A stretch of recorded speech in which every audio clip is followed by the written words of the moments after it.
నమస్కారం, welcome to Suman TV. నేను గీతాంజలి. ప్రస్తుతం మనతో పాటు డాక్టర్ సుధీర్ ధారా ఉన్నారు.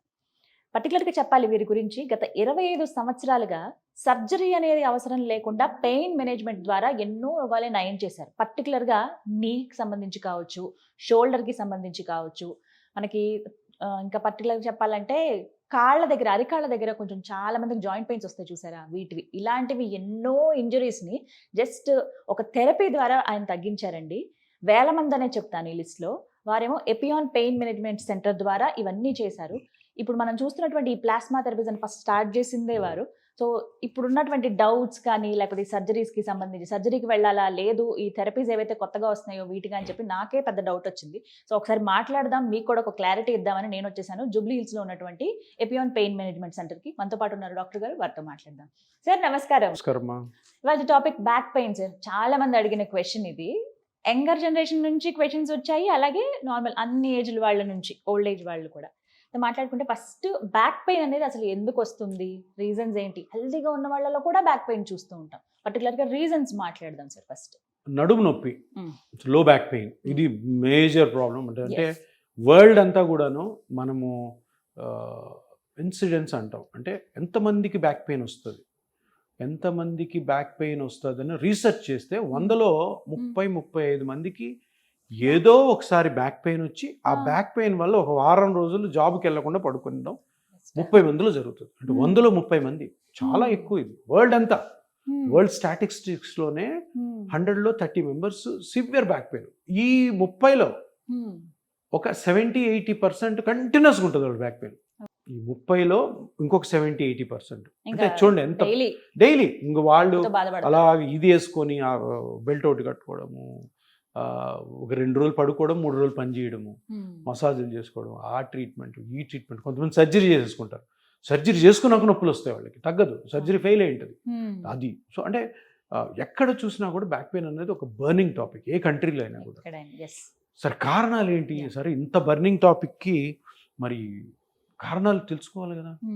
సో ఇప్పటి వరకు ఒక 10 years ముందు వరకు కూడాను రీజన్స్ సరిగ్గా కనుక్కోలేక రాంగ్ ట్రీట్మెంట్స్ చాలా జరిగాయి. కొన్ని లక్షల ట్రీట్మెంట్ జరిగాయి, రాంగ్ ట్రీట్మెంట్స్.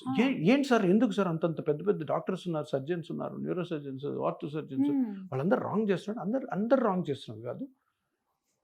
ఆ 10 years బ్యాక్ అంటే ట్రీట్మెంట్ అవైలబిలిటీస్, అంటే ఈ ట్రీట్మెంట్స్, ఎన్ని ట్రీట్మెంట్స్ అవైలబుల్ ఉన్నాయి చాలా తక్కువ ఉండేవి. ఎందుకంటే ఆ కాలంలో బ్యాక్ పెయిన్ వచ్చింది అనుకోండి, ఎంఆర్ఐ తీస్తారు. ఎంఆర్ఐలో ఏం చేంజెస్ ఉంటే ఆ చేంజెస్ తగ్గట్టుగా సర్జరీ చేస్తారు. సర్జరీ అమికబుల్ అయితే అంతే, ఇదే ఉండేది. అంతకంటే ముందు, సర్జరీకి ముందు పెయిన్ కిల్లర్స్, తర్వాత ఎక్సర్సైజ్ పెట్టుకుంటారు. ఆ పెయిన్ కిల్లర్స్ కొంతమంది తగ్గుతుంది, కొంతమంది తగ్గదు. తర్వాత జరిగేది ఈ రెండే, పెయిన్ కిల్లర్స్, ఎక్సర్సైజెస్, ఫైనల్గా సర్జరీ.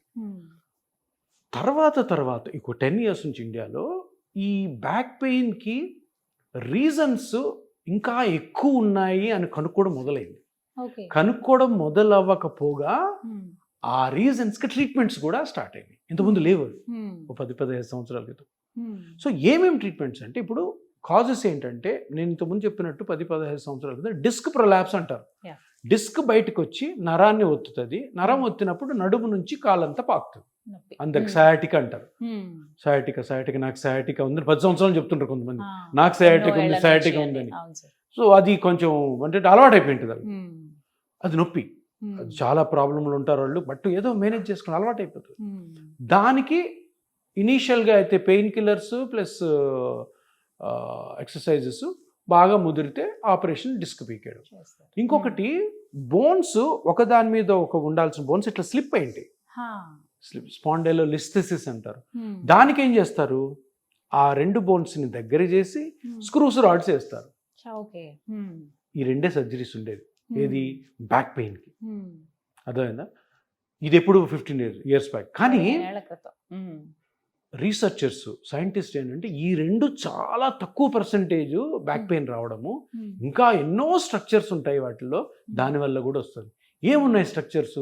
డిస్క్, లిస్థెసిస్ కాకుండా మజిల్స్ ఉన్నాయి, లిగమెంట్స్ ఉన్నాయి, చిన్న చిన్న జాయింట్స్ ఉన్నాయి, డిస్క్ క్రాక్ అయ్యి డిస్క్ బయటికి రావడం అన్నది సయాటిక్ అన్నాం కదా, డిస్క్ చిన్న క్రాక్ అయితే డిస్క్ లోంచి కూడా పెయిన్ వస్తుంది, డిస్కోజెనిక్ పెయిన్ అంటాం. ఇంకా పోతే ఫేషియా ఉంటుంది, తొరకో లంబార్ ఫేషియా అని ఒక ఫేషియా ఉంటుంది వెనకాల, నడుము వెనకాల. అది చిన్న చిన్న క్రాక్స్. మీరు ఎప్పుడన్నా ఎవరన్నా మీ రిలేటివ్స్లో నేను జర్నీ చేసి వచ్చాను టక్కని పట్టుకుంది అని ఇలా వస్తారు చూసారా, నడుము పట్టేస్తున్నారు. ఒక వారం 15 రోజులు వాళ్ళని బెడ్ మీద పడుకోబెట్టి నెమ్మది రికవర్ అవుతారు. ఈ మధ్య రకుల్ ప్రీత్ సింగ్ కూడా అయ్యింది. రకుల్ ప్రీత్ సింగ్ ఏం చేసింది, 80 kgs వెయిట్ ఎత్తింది. అమ్మాయి ఉండేదే 45-50 kgs 60 kgs ఉంటుంది మ్యాక్సిమం. 80 kgs ఎత్తింది. ఆ తొరకో లంబార్ ఫేషియా కట్ అయింది. దాన్ని సర్జరీ చేసే డాక్టర్లు ఏం చేయలేరు, మేము పెయిన్ స్పెషలిస్ట్ చేయగలం. కానీ అప్పుడు ఆవిడ బాంబేలో ఎక్కడో సర్జన్స్ దగ్గరికి, న్యూరో సర్జన్ దగ్గరికి వెళ్తే వాళ్ళు ఏం చేశారు, 15-20 రోజులు 30 రోజులు బెడ్ రెస్ట్ చేశారు. ఇప్పుడు కూడా పాపం బెడ్ రెస్ట్లో ఉన్నట్టుంది. సో అక్కడ ఏంటి, సర్జన్ దాన్ని ట్రీట్ చేయలేడు కాబట్టి రెస్ట్ ఇచ్చేసాడు. సో ఇప్పుడు దానికి కూడా ట్రీట్మెంట్ ఉంది. ఇప్పుడు నేను ఏదైతే డిస్క్ ప్రొలాప్స్ ఉండి నర్వ్ కంప్రెస్ అవుతుంటే కాలంతా గుంజ సయాటికాకి ఇంతకుముందు సర్జరీ ఉండేది, సర్జరీ లేకుండా ట్రీట్మెంట్ వచ్చింది.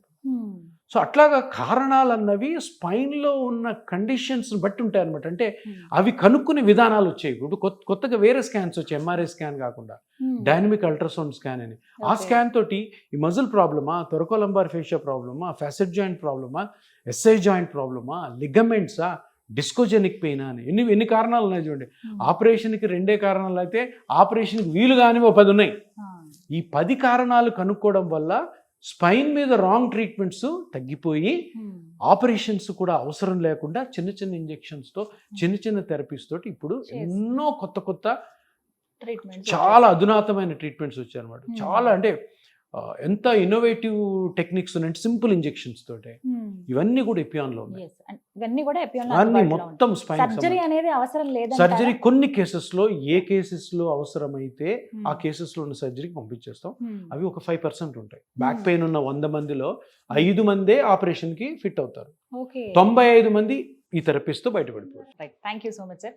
సో విన్నారు కదా, ఇప్పటివరకు రకరకాల ప్రయత్నాలు చేస్తున్నారా, నడుము నొప్పితో బాధపడుతున్నారా, మీకు తెలిసిన వాళ్ళే కావచ్చు, ఇంట్లో పెద్దవాళ్ళు కావచ్చు, ఒకసారి ఎపియాన్ పెయిన్ మేనేజ్మెంట్ సెంటర్లో పర్టికులర్గా నడుము నొప్పికి అని చెప్పి ఎటువంటి సమస్యతో మీరు బాధపడుతున్నారు, నడుము నొప్పిలో చాలా రకాలు ఉంటాయి ఏంటనేది ఎగ్జాక్ట్గా మీరు ఒకసారి స్కానింగ్ తీసుకుని ఒకసారి రిపోర్ట్ అనేది ఇస్తే డెఫినెట్గా ప్రాబ్లమ్కి తగ్గ సొల్యూషన్ అనేది ఇక్కడ అందుబాటులో ఉంటుందండి. డాక్టర్ గారిని కలవచ్చు, అపాయింట్మెంట్ తీసుకోండి, స్క్రీన్ మీద నెంబర్ ప్రొవైడ్ చేస్తాను, మీకు అడ్రస్ కూడా ఇస్తాను. డైరెక్ట్గా వచ్చి కలిస్తే ఫస్ట్ ప్రాబ్లం ఏంటనేది మనం కనుక చూడగలిగితే డయాగ్నోస్ చేసి దానికి ట్రీట్మెంట్ అనేది ది బెస్ట్, దానికి ట్రీట్మెంట్ అనేది అందుబాటులో ఉంది ఎపియాన్ పెయిన్ మేనేజ్మెంట్ సెంటర్లో. వివరాల కోసం స్క్రీన్ మీద కనబడుతున్న నెంబర్స్కు కాల్ చేయండి. ఇది వాళ్ళ వీడియో. నమస్తే.